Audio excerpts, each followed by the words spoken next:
नमस्कार दोस्तों, और आप सभी का वेलकम है हमारे प्रीतम आर्ट्स अकादमी में। और जितने लोग मेरे चैनल पे नए हैं, मैं बोलूंगा कि अगर आपने अभी तक हमारे चैनल को सब्सक्राइब नहीं किया तो वो सब्सक्राइब कर दे, और जो बगल में घंटे का बटन आता है उसको भी प्रेस कर दे, ताकि मैं जितने भी स्टडी रिलेटेड वीडियो डालूं वो आप तक जल्द से जल्द पहुंच सके। तो दोस्तों चलिए आज शुरू करते हैं आज का जो हमारा सेशन है, कि आज हम लोग बात करेंगे भूमि निम्नीकरण के बारे में बात करेंगे, और भूमि निम्नीकरण का संरक्षण कैसा किया जाए, भूमि निम्नीकरण होता क्या है, कैसे हुआ है, तो ये सब सारे चीजों पर हम लोग बात करेंगे। तो आज टॉपिक पहला क्या है कि भूमि निम्नीकरण पे मैं बात करता हूँ। भूमि निम्नीकरण, तो भूमि निम्नीकरण पे जब भी मैं बात करूं कि आखिर यह निम्नीकरण होता क्या है, तो निम्नीकरण मतलब क्या होता है कि भूमि की जो उपजाऊपन होती है, जो उर्वरकता शक्ति होती है, जो उत्पादन शक्ति जो होती है, वो क्या हो जाता है, कम हो जाता है। उसी इफेक्ट को क्या बोलते हैं, भूमि निम्नीकरण हम लोग बोलते हैं। तो एक छोटा सा संक्षेप में मैं बात करूं कि मान लो कि एक भूमि का लेयर होता है, जैसे जमीन होता है ना, जमीन का जो लेयर होता है, मान लेते हैं कि इतनी बड़ी हमारी एक जमीन है, नीचे भी इसकी जमीन की जगह होती है।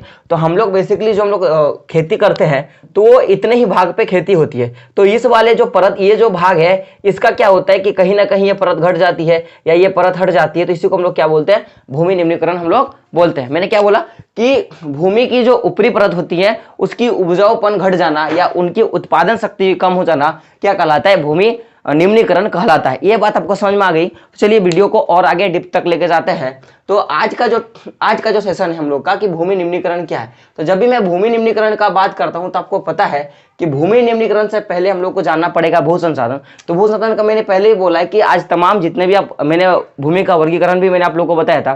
तो जब भी हम लोग भू संसाधन का बात करते हैं, तो भूमि का अगर मैं उपयोग बात करूं, तो भूमि का उपयोग आज से पहले हमारे जो दादाजी लोग थे, यानी कि जो हमारे पूर्वज लोग थे, वो भी हमारे भूमि का उपयोग किए, और आज हम लोग भी क्या करते हैं, भूमि का उपयोग करते हैं। और कल हमारी जो पीढ़ी होगी, वो भी क्या करेंगे, भूमि का उपयोग करेंगे। यहां तक बात समझ में आ गया।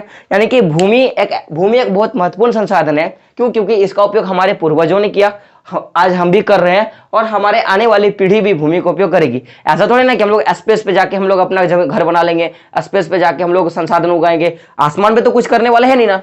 तो भूमि एक बहुत महत्वपूर्ण संसाधन है, क्योंकि इसमें हमारे पूर्वज भी रहे हैं, आज हम लोग भी रह रहे हैं, और हमारे आने वाली पीढ़ी भी रहेगी। और भूमि में सबसे बड़ी चीज क्या होती है कि जो हमारे मूल आवश्यकता की चीजें होती है, क्या मैं बोल रहा हूं, मूल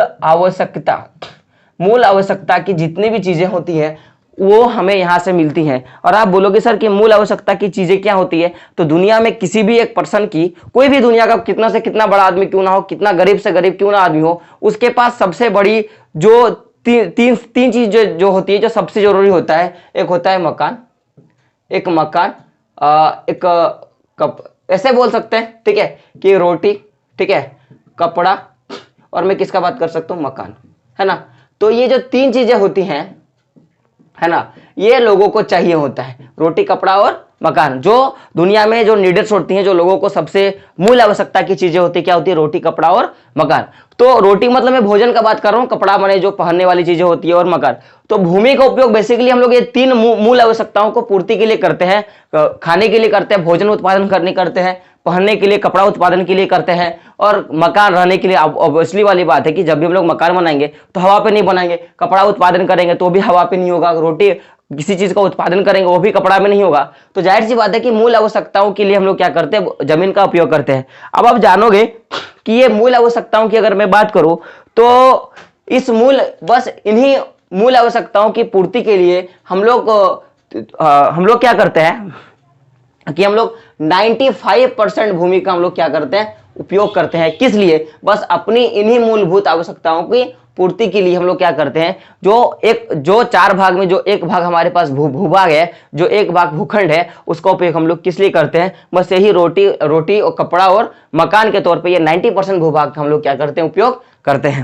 यहां तक बात में समझ में आ गई। मैं फिर से रिपीट कर दूं कि भूमि निम्नीकरण का अर्थ होता है कि भूमि का पैदावार या भूमि का उत्पादन या भूमि की उर्वरता शक्ति कम हो जाना क्या कहलाती है, भूमि निम्नीकरण कहलाती है। और जब मैं बात करता हूं कि भूमि निम्नीकरण या फिर भूमि उपयोग का, तो देखो आज भी हम लोग क्या करते हैं, हमारे पूर्वज जो थे, हमारे दादाजी थे, दादाजी के पापा, उनके पापा, और भी जो हमारे पूर्वज थे वो भी भूमि का उपयोग किए। और आज हम लोग क्या करते हैं, भूमि का उपयोग करते हैं, और हमारी आने वाली जो संतति पीढ़ियां होती है, जो हमारी भविष्य की पीढ़ियां होती है, वो भी क्या करेंगे, भूमि का उपयोग करेंगे। किस लिए? अपनी मूलभूत आवश्यकताओं की पूर्ति के लिए। और वो मूलभूत आवश्यकता क्या हो सकता है, भोजन हो सकता है, कपड़ा हो सकता है और मकान होता है। और जो हमारी पूरी दुनिया की जो धरती है या फिर इंडिया की मैं धरती की बात करूं तो वो धरती का 95% जो हम लोग भाग होता है उसका उपयोग हम लोग किस लिए करते हैं? रोटी, कपड़ा और मकान के लिए करते हैं। यहां तक आपको समझ में आ गई होगी, आशा करता हूं यहां तक समझ में आ गई होगी। और मैं फिर से बता दूं कि जितने लोग मेरे चैनल पे हैं अगर उन्होंने सब्सक्राइब नहीं किया तो सब्सक्राइब कर दे, ताकि जो आगे का जो मैं सेशन डालू वो आप तक जल्द से जल्द पहुंच सके। तो यहां तक समझ में आ गया होगा कि जो रोटी, कपड़ा और मकान के लिए हम लोग क्या करते हैं? 95% भूमि का उपयोग करते हैं। आप देखोगे कि बस यही 90%, ये जो 95% जो भूमि का उपयोग हम लोग करते हैं, रोटी, कपड़ा, मकान, जो मूलभूत हमारी आवश्यकता है उनकी उसकी पूर्ति के लिए करते हैं। तो इसी पूर्ति के कारण क्या होता है कि भूमि का क्या होता है? भूमि का क्या होता है? निम्नीकरण होता है। भूमि निम्नीकरण कारक। तो याद है दोस्तों कि मैंने भी बोला था कि जो 95% जो भूमि होती है उसका उपयोग हम लोग अपनी मूलभूत आवश्यकताओं के लिए करते हैं। और याद रहे कि अभी तक में अगर इस समय में अगर भूमि निम्नीकरण की बात करूं कि इस समय जो भूमि निम्नीकरण जो हम लोग का होता है, जो हम लोग की भूमि जो निम्नीकरण है ना, भूमि निम्नीकरण जो हमारी है, तो जो भूमि निम्नीकरण है तो मैंने क्या बोला कि 95% जो भूमि होता है उसका निम्नीकरण हो जाता है और इसी के कारण भूमि का निम्नीकरण हुआ है। तो अगर निम्नीकरण का मैं बात करूं तो अभी तक इस समय भारत में 13 करोड़, किसका मैं बात कर रहा हूं? 13 करोड़ हेक्टेयर जो भूमि है, 13 करोड़ जो हेक्टेयर जो हमारी भूमि है, हेक्टेयर, ठीक है ना। कितना मैं बात कर रहा हूं कि इस समय भारत में 13 करोड़ हेक्टेयर जो भूमि है वो भूमि कैसी है? वो भूमि निम्नीकरण वाली भूमि है। कैसे भूमि है? निम्नीकरण वाली भूमि है। यानी कि ये सब भूमि का क्या हो सकता है कि कहीं ना कहीं किसी ना किसी कारण से क्या हो गया है कि निम्नीकरण हो गया है। ठीक है, तो अगर आप आगे जाओगे, अगर आप देखोगे तो कुल मिला के आप देखोगे कि ये जो 13 करोड़ की जो भूमि है, 13 करोड़ हेक्टेयर की जो भूमि है, उस 13 करोड़ हेक्टेयर भूमि में 13% भूमि जो है, 13% जो भूमि है वो भूमि किस लिए निम्नीकरण हुई है? वो भूमि जो है, सॉरी, ये जो 13 करोड़ की भूमि है उस भूमि में 28% जो भूमि है, 28%, ये जो 13 करोड़ में से जो 28% जो भूमि है उस भूमि का निम्नीकरण वनों के अंतर्गत में हुआ है। कैसे? वनों के अंतर्गत हुआ है। तो वनों के अंतर्गत का मतलब है, आप बोलोगे सर कि वन रहेगा तो कभी तो भूमि का निम्नीकरण होगा नहीं, लेकिन वन के अंतर्गत 13% भूमि का निम्नीकरण हुआ है। आप समझो कैसे कि मान लो कि आप किसी क्षेत्र को आरक्षण की वन में वो वाला क्षेत्र वन का लगा हुआ है। अब क्या होता है कि वहां पे लोग जाते हैं, जंगल से लकड़ी तोड़ दिए, कच्चे कच्चे पेड़ काट देते यार। तो देखो सूखा हुआ पेड़ हो तब काट के ले आओ, कोई कुछ नहीं बोलेगा, लेकिन एक जिंदा जो पेड़ है, जो सजीव पेड़, आप उसको काट के लेके आओगे भाई, तो ये सारा सा नाइंसाफी है। तो कहीं ना कहीं वो सारे पेड़ को भी क्या करते हैं लोग? काट के ले आते हैं। जब वो पेड़ मर जाते हैं या सूख जाते हैं तो कहीं ना कहीं फिर क्या होगा? वही जो ऊपरी परत का क्या होता है, धीरे धीरे वो बह जाता है और कहीं ना कहीं उससे क्या होता है कि भूमि निम्नीकरण का प्रभाव होता है। तो जो 13 करोड़ जो हेक्टेयर भूमि है उसमें से 28% जो भूमि है उसमें वनों के अंतर्गत क्या हुआ है? उसका निम्नीकरण हुआ है। अब उसके बाद क्या होता है कि अब इसी 13 करोड़ भूमि में से जो 56% जो भूमि है वो 56% क्या है कि वो जल क्षेत्र का भूमि है। किसका है? जल क्षेत्र का भूमि है। और वो क्या हुआ है? निम्नीकरण हुआ है। तो आप समझो कि उसमें से देखो समुद्र का जल आता है, ठीक है, जो कुछ मात्रा में समुद्र का जल आता है, जो खारा जल है, और साथ में देखोगे कुछ ऐसे जो है कि मान लो इंडस्ट्रियल वाला इलाका है, उद्योग वाला इलाका है, तो लोग क्या करते हैं कि जितने भी उसके वेस्ट मटेरियल होते हैं, जितने भी उनके अपशिष्ट पदार्थ होते हैं, वो क्या करते हैं, क्या होता है, नदी पे बहा देते हैं। या तो फिर आप लोग देखोगे कि घर के बगल में कोई कुआं होता है तो बहुत से लोग उसी में घंटा जाकर डाल देते हैं। तो उसी तरह क्या होता है कि जो 13 करोड़ हेक्टेयर भूमि है उसमें 56% जो भूमि होता है वो जल क्षेत्र का है। उसमें से क्या हुआ है कि कहीं ना कहीं उसका निम्नीकरण हुआ है। कुछ ऐसे क्षेत्र होता है जहां पे क्या बोल सकते हैं कि जहां पे भूमि का निम्नीकरण हुआ है। तो जैसे मैं बोलूंगा कि कुछ मानव क्रियाओं के अंतर्गत है ना, कि कुछ मानव क्रियाओं के फलस्वरूप भी क्या हो सकता है कि भूमि का निम्नीकरण हुआ है। आप बोलोगे सर कि मानव क्रियाओं के फलस्वरूप कैसा भूमि का हुआ है? तो ऐसे बहुत सी चीज आपको मिल जाएंगे। बोलने का मतलब है कि आप क्या करते हो कि वहां पे बिल्डिंग बना दी, मैंने वही मूलभूत आवश्यकताओं की बात करी, वहां पे बिल्डिंग बना दिया आपने, वहां पे उद्योग लगा दिया आपने, वहां पे एक बड़ा सा पार्क बना दिया आपने, ठीक है ना, वहां पे खेलने के लिए क्रिकेट का ग्राउंड बना दिया आपने। तो ये मानव की कुछ क्रियाओं के कारण भी क्या होता है? भूमि का निम्नीकरण होता है। फिर आप देखोगे कि बहुत लोग क्या करते हैं? अति पशुचारण कर देते हैं, है ना, अति पशु चारण, है ना। क्या होता है कि बहुत ज्यादा जो जानवर होते हैं, चरने वाले जानवर होते हैं, जो घास खाने वाले जानवर होते हैं, उनको खुला छोड़ देते हैं, वो दिन भर चरते रहते हैं। तो उसके लिए भी क्या होता है, किसी एक विशेष क्षेत्र में क्या होता है, भूमि निम्नीकरण होता है। अब बोलोगे सर अति पशुचरण से कैसे, कि मान लो कि एक कोई जमीन है, जो आपकी जमीन है, वहां पे खेती करते हो, तो जब खेती नहीं हुआ तो वहां पे घास हो गया। तो जब वहां पे घास हो गया तो आपने क्या किया कि ज्यादा टाइम के लिए एक ही जगह पे आप क्या करते हो कि गाय जा रहा है, बकरी जा रहा है, बैल जा रहा है, वो चर रहा है। तो जब वो एक ही क्षेत्र पे चरेगा तो वहां के सारे घासे, वहां के सारे जो पादप होते हैं उनको क्या करेंगे, वो खा जाएंगे। तो जैसे वो उस क्षेत्र के सारे पादप, उनके पेड़ पौधे को वो खा जाते हैं, तो फिर मैंने वो जो पहली घटना बताई थी कि जो क्षेत्र का अगर मान लो ऊपर की घास सब खा जाती है, फिर वो उसको तो जड़ पकड़ के रखेगा नहीं घास वाला। तो फिर क्या होगा कि वो किसी ना किसी माध्यम से स्थानांतरित हो जाएंगे, चाहे वो वायु के माध्यम से हो, चाहे हवा के माध्यम से हो। तो क्या होगा, एक जगह से दूसरी जगह चल जाएंगे, तो फिर उस जगह का क्या होगा, निम्नीकरण होगा। तो जब वो कुछ मानव क्रियाकलापों से भूमि का निम्नीकरण होता है, जब ज्यादा पशु एक जगह चर जाएंगी तो वहां से भी क्या होगा, उस भूमि का निम्नीकरण होगा। अब जब देखोगे तो उसके साथ साथ कुछ खनन कार्य ऐसे होते हैं, है ना। खनन कार्य भी होते हैं। खनन कार्यों के कारण भी क्या होता है, भूमि निम्नीकरण होता है। अब खनन क्या है भाई, कि आप देखोगे जैसे कोयला निकालते हैं हम लोग, है ना, माइनिंग जिसको बोलते हैं सर, कोयला हो गया, या फिर हम लोग बोल सकते हैं कि जैसे हम लोग किसी तरह का ईंधन निकालते हैं, है ना। तो यही सब से क्या होता है कि किसी ना किसी तरह का भूमि निम्नीकरण होता है। ये सब जो आप देखोगे खनन वाला जो क्षेत्र होता है, जैसे आप झारखंड का बात कर लोगे, है ना, तो झारखंड में भी देख लो कोयला के कारण बहुत ऐसा जगह है जहाँ पे भूमि निम्नीकरण हो गया है। उसके बाद आपको छत्तीसगढ़ मिल जाएगा, है ना, छत्तीसगढ़ हो जाएगा। उसके बाद छत्तीसगढ़ हो गया, फिर आप छत्तीसगढ़ हो गया, फिर आप देखोगे कि आपको मध्य प्रदेश में, एमपी में कुछ ऐसा जगह है जहां पे आपको खनन के कारण क्या देखोगे कि आपको भूमि निम्नीकरण का प्रभाव देखोगे। अब देखो खनन के कारण ऐसा क्यों होता है, समझो मेरा बात, कि झारखंड का कुछ ऐसा इलाका है, कुछ ऐसा जगह है जहां पे क्या होता है कि कोयला के लिए उसको खनन किया जाता है। आप हजारीबाग चल जाओगे तो वहां पे अभ्रक के लिए होता है, ठीक है ना। तो ऐसा कोयला बेसिकली धनबाद में आप देखोगे तो ज्यादातर कोयला का माइनिंग होता है। तो मान लो कि किसी एक क्षेत्र में उनको पता चला कि यहाँ पे कोयला है, तो वहां पे वो खोदना स्टार्ट करते हैं। जब वो खोदना स्टार्ट करते हैं तो खोद के वो उस वाले क्षेत्र पे बहुत विशाल सा गड्ढा कर देते हैं। तो जब वो उस क्षेत्र पे वो मान लो कि बड़ा सा गड्ढा कर दिए, तो इतना वाला जो क्षेत्र है उस पर क्या हो गया कि अब तो वहां पे खेती नहीं कर सकते भाई, वहां पे तो किसी तरह का कृषि कार्य नहीं कर सकते, क्योंकि तो पूरा गड्ढा हो गया, पत्थर निकल गया। तो कहीं ना कहीं इस वाले क्षेत्र पे क्या हो गया, भूमि निम्नीकरण हो गया। अब जब इस वाले क्षेत्र पे भूमि निम्नीकरण होता ही है, साथ में क्या करता है, यहाँ का जितना भी मलबा वगैरह होता है वो क्या करते हैं, किसी दूसरे क्षेत्र पे जाके वहां पे क्या करते हैं, वहां पे वो गिरा देते हैं। तो जब वहां पे वो गिरा देते हैं तो कहीं ना कहीं ये वाला क्षेत्र तो निम्नीकरण हुआ ही, क्योंकि यहाँ पे खेती नहीं होगा। तो इस वक्त जहां पे वो अपना मलबा गिराया वहां पे भी क्या होता है, धीरे धीरे ऐसा हो जाता है। तो ऐसा आपको कहाँ कहाँ मिल जाएगा, झारखंड में मिल जाएगा, छत्तीसगढ़ में मिल जाएगा, और मध्य प्रदेश में खनन के कारण क्या होता है, भूमि का निम्नीकरण होता है। जब आप आगे देखोगे तो कुछ ऐसा जगह होते हैं, जैसे गुजरात का मैं बात करूंगा, जैसे आप देखोगे गुजरात हो गया, उसके बाद राजस्थान हो जाता है, और गुजरात हो गया, राजस्थान हो गया, मध्य प्रदेश हो गया, महाराष्ट्र हो गया। तो यहाँ पे क्या होता है, ज्यादा पशुचरण के कारण भी क्या होता है, भूमि निम्नीकरण होता है। मैं कहाँ का देखो, पशुचरण के कारण मैं कहाँ बात कर रहा हूँ, पशुचरण, है ना। अति पशुचरण के कारण क्या होता है, कुछ ऐसे जगह है, जैसे मैं बात करूंगा एमपी का, है ना, फिर मैं महाराष्ट्र का बात करूंगा, उसके बाद लिख ही देता हूँ, ठीक है ना। मध्य प्रदेश क्या है, मध्य प्रदेश, है ना, मध्य प्रदेश हो गया। उसके बाद आप देखोगे राजस्थान हो गया, है ना, राजस्थान हो गया। उसके बाद देखोगे आप महाराष्ट्र हो गया, है ना, महाराष्ट्र हो गया।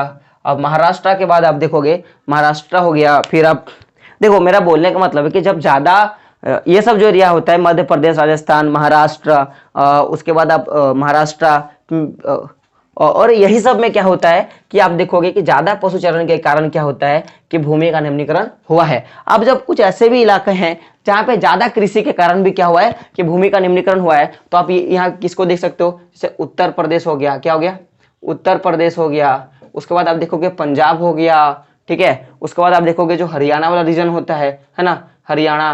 तो यही सब में आप क्या देखोगे कि ज्यादा कृषि के कारण, किसके कारण मैं बात कर रहा हूँ, ज्यादा कृषि के कारण, ज्यादा कृषि के कारण क्या हुआ है, भूमि का निम्नीकरण हुआ है। तो बोलने का मतलब है कि अगर मैं भूमि निम्नीकरण का मैं बात करूं तो अभी तक हम लोगों ने जो देखा उसको मैं अब एक लाइन फिर से मैं आपको बता दूं कि भूमि निम्नीकरण क्या होता है, कि भूमि की उर्वरकता शक्ति कम हो जाना, वो भूमि निम्नीकरण कहलाता है। तो जब भी आप देखोगे कि तो भारत में जो 13 हेक्टेयर ऐसी जमीन होती है जो मानव अपनी मूलभूत जो अपनी मूल आवश्यकताओं के लिए भूमि का निम्नीकरण की है। आप बोलोगे सर वो मूलभूत आवश्यकता क्या है, तो रोटी, कपड़ा और मकान के लिए क्या किया है कि भूमि का निम्नीकरण हुआ है। तो उस 13 करोड़ जो हेक्टेयर की जो भूमि है उसमें 28% भूमि जो है वनों के अंतर्गत क्या हुआ है, निम्नीकरण हुआ है। अब उस 28% के बाद बाकी का जो कुछ 56% जो भूमि होता है उस भूमि में जल क्षेत्र के कारण उसका निम्नीकरण हुआ है। अब कुछ ऐसे कुछ क्रियाकलाप हैं जिसके कारण क्या होता है कि भूमि का निम्नीकरण होता है। जैसे मैंने पहले बोला कपड़ा वगैरह के लिए, तो कुछ होता है जैसे कि मान लो कि कोई ऐसा इलाका है, रीजन है जहाँ पे खनन कार्य ज्यादा पे होता है। जैसे खनन कार्य का अगर मैं बात करूँ तो भारत में मिलेगा आपको, झारखंड मिल जाएगा, छत्तीसगढ़ मिल जाएगा, मध्य प्रदेश मिल जाएगा। तो ये सब में खनन का कार्य ज्यादा होता है, जिसके कारण जिस क्षेत्र पे खनन का कार्य होगा तो वहाँ पे भूमि का निम्नीकरण का प्रभाव आपको देखने को मिलेगा। साथ में बहुत ऐसे राज्य होता है जहाँ पे अति पशुचारण, ज्यादा पशु चर जाते हैं जमीन पे, इसीलिए क्या होता है वहाँ पे भूमि निम्नीकरण होता है। तो वैसे कुछ राज्य होते हैं, जैसे मैं बात करूंगा मध्य प्रदेश का, राजस्थान का और महाराष्ट्र का। तो ऐसे राज्यों में ज्यादा पशुचारण के कारण क्या होता है कि भूमि का निम्नीकरण होता है। अब कुछ ऐसे रीजन है जहां पे ज्यादा कृषि के कारण भी क्या होता है कि भूमि का निम्नीकरण होता है। तो वो सब राज्य कैसा है, वो सब छत्तीसगढ़ है, उत्तर प्रदेश है, हरियाणा है और पंजाब है। तो ये सब राज्यों में क्या होता है कि ज्यादा खेती के कारण भूमि का निम्नीकरण हुआ है। यहां तक आपको बात सही से समझ में आ गया होगा जहां तक मेरे को लग रहा है। अब आप जैसे आगे जाओगे तो आप एक चीज देखोगे कि मैंने अभी बात किया कि भूमि निम्नीकरण के कारक क्या है। तो अब जब भूमि निम्नीकरण हो गया तो भूमि निम्नीकरण को तो हमको बचाना भी पड़ेगा। तो जब हम लोग भूमि निम्नीकरण को आप संरक्षण कैसे करें, यानी कि मैं बोल सकता हूं कि भूमि का संरक्षण का मैं बात करूं या फिर भूमि निम्नीकरण को कम कैसे करें, सबसे अच्छा रहेगा कि भूमि निम्नीकरण को कम कैसे करें, या फिर हम लोग बोल सकते हैं कि भूमि संरक्षण। तो भूमि संरक्षण हम लोग कैसे करें, हम लोग इस पे बातें करते हैं। तो अभी हम लोग ने देखा था कि जब हम लोग अति पशुचरण हो रहा है, क्या हो रहा है, अति पशुचरण जो हो रहा है, तो अति पशुचरण पे हम लोग क्या करेंगे, रोक लगा देंगे। कम मात्रा में पशु चरने के लिए बोलेंगे। अब कम मात्रा में चरने का मतलब मैं ये नहीं बोल रहा हूँ कि कोई एक जगह है तो यहाँ पे बोलेंगे कुछ दिन यहाँ पे चराओ, फिर कुछ दिन यहाँ पे चराओ, फिर कुछ दिन यहाँ पे चराओ, चर जाता है, फिर इसके अगले वाले जमीन पे जाओ, यहाँ पे चराओ, फिर यहाँ पे चराओ, फिर यहाँ पे चराओ। तो ऐसे करके हम लोग क्या करेंगे, स्थानांतरण कर करके कम पशु चरा के भी हम लोग क्या कर सकते हैं, भूमि का निम्नीकरण को रोक सकते हैं। दूसरा हम लोग बोल सकते हैं, अगर हम लोग आगे देखेंगे तो ऐसे बहुत से पार्टिकल आपको मिल जाएगा। जैसे अति पशुचरण हो गया, थोड़ा फसल का उत्पादन होगा तो फसल को हम लोग क्या करेंगे, जो फसल का उत्पादन होगा उसको हम लोग क्या करेंगे, थोड़ा अच्छे ढंग से करेंगे, या ज़्यादा हम लोग उसमें उर्वरक नहीं डालेंगे, ज़्यादा हम लोग उसमें रसायन का उपयोग नहीं करेंगे। तो उससे भी क्या हो सकता है, भूमि का निम्नीकरण रोक सकते हैं। तीसरा बात कि जो पहाड़ी क्षेत्र होते हैं, जो हमारे पहाड़ी क्षेत्र होता है, तो पहाड़ी क्षेत्र में हम लोग क्या करेंगे कि वहाँ पे सीढ़ीदार, क्या बोल सकते हैं, है ना, सीढ़ीदार हम लोग क्या बना सकते हैं, खेत बना के वहां पे खेती करेंगे तो कहीं ना कहीं भूमि निम्नीकरण कम होगा। बोलने का मतलब है कि मान लो एक पहाड़ी इलाके पे ऐसे मैं खेती कर रहा हूँ, ठीक है ना। तो जब मैं ऐसे वाले जगह पे मैं खेती करूंगा तो मान लो कि मैंने यहाँ पे कुछ लगा दिया या फिर नहीं लगाया, तो मान लो जब यहाँ पे बादल आएंगे और बारिश होगी तो फिर क्या होगा, यहाँ पे ये बहना शुरू होगा। तो जब ये बहेगा तो काफी मात्रा में क्या होगा कि इस पहाड़ का जो भूमि है, जो उर्वरता भूमि है, वो नीचे ढहना स्टार्ट हो जाएगा या बहना स्टार्ट हो जाएगा। तो हम लोग जब इसमें सीढ़ी नुमा हम लोग खेती कर देंगे कि मान लो हम लोग इसमें हम लोग क्या करेंगे, ढलान को कम करने के लिए सीढ़ी नुमा हम लोग खेती कर देंगे, ऐसे करके इस टाइप से हम लोग इसमें खेती कर देंगे। तो जब हम लोग खेती करेंगे तो यहाँ से आएगा, कुछ देर रुकेगा, फिर यहाँ पे रुकेगा। तो ऐसे करके हम लोग क्या कर सकते हैं कि पहाड़ी वाले इलाकों में सीढ़ीदार खेती बना के हम लोग क्या कर सकते हैं, भूमि निम्नीकरण कम कर सकते हैं। और चौथा हम लोग क्या कर सकते हैं, जो सबसे मेन पॉइंट होता है, जो मेरे हिसाब से सबसे अच्छा है, कि हम लोग क्या कर सकते हैं कि जब हम लोग जो वेस्टेज एरिया होता है जहाँ पे हम लोग खेती वगैरह करते हैं, तो उसका जो खेत होता है ना, तो जो खेत का जो आड़ बोल सकते हैं ना, आड़ है ना, जो खेत का आड़ होता है, जैसे मान लो ये खेत है, ठीक है, ये खेत है, तो खेत का ये वाला जो हिस्सा होता है इसको हम लोग बाउंड्री बोलते हैं। तो इस वाले बाउंड्री पे हम लोग क्या लगा सकते हैं, पेड़ लगा सकते हैं, या हम लोग क्या लगा सकते हैं, घास लगा के भी हम लोग क्या कर सकते हैं, भूमि निम्नीकरण को कम हम लोग कर सकते हैं। जब आप आगे देखोगे तो और भी बहुत सारे आपको काम देखने को मिल जाएगा। जैसे हम लोग क्या कर सकते हैं, जो हमारे झारखंड में जैसे खनन का काम होता है, तो खनन वाले को भी इसको हम लोग कहीं ना कहीं कम करके भी क्या कर सकते हैं, भूमि निम्नीकरण को कम कर सकते हैं। तो आई होप आपको भूमि निम्नीकरण क्या है, भूमि निम्नीकरण क्यों होता है, कैसे हो रहा है और भूमि निम्नीकरण को कैसे कम किया जा सकता है, इसके बारे में जो वीडियो था मैंने आपको पूरा बना दिया, तो आपको समझ में आ गया होगा। तो जितने लोगों को समझ में आ गया हो अच्छी बात है, नहीं आया है तो वीडियो को फिर से देख ले। मेरा जो पूरा शॉर्ट्स होता है कि मैं आप लोगों को अच्छा कंटेंट दूं और सही से समझा पाऊँ। तो आई होप आपको समझ में आ गया होगा। तो जितने लोग मेरे चैनल पे नए हैं मैं बोलूँगा फिर से कि चैनल को सब्सक्राइब नहीं किए हैं तो चैनल को सब्सक्राइब कर दे, ताकि मैं जितने भी वीडियो डालूं वो उसका नोटिफिकेशन आप तक जल्द से जल्द पहुंच सके और आप अच्छे से स्टडी कर लो, ठीक है। और साथ में आप लोग चैनल पे एक शेयर का बटन होता है, चैनल को शेयर भी कर दे अपने दोस्तों तक, ताकि वो भी अच्छे ढंग से पढ़ पाए। और अगर अच्छा लगेगा तो कमेंट में जरूर बता दीजिएगा कि मैंने आपको कैसा लगा, आज का सेशन कैसा आपको समझ में आया। साथ में आप लोग एक काम करना कि अगर समझ में नहीं आया तो एक बार जरूर और एक बार वीडियो को रिवाइंड करके देख लेना, ताकि आपको अच्छे से समझ में आ गया। चलिए दोस्तों, मिलते हैं अगले वीडियो में, तब तक के लिए जय हिंद जय भारत। मिलते हैं अगले वीडियो में।